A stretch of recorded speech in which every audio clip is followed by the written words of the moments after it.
Yan. Yung pagtambalim, kadakayamin, kakabsat, mga bonsoy. Itong ulam natin yung tanghali, munggo, may adobo, munggo, kanin, yan, naimas. Yan ang kinakain, yung paborito ni Mother. Munggo, kanin, adobo. Yan. Pag adobong ulam, napaparaming kain ni Mother. Masarap ang munggo eh. Paborito niya sa kabitswelas. Upload videos lang to mga kabsat, mga bunsoy ha. Ano ba to? Ito, fish.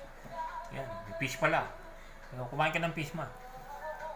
Mahilig, di ba? Yan o, sarap ang ulam mo. Fish.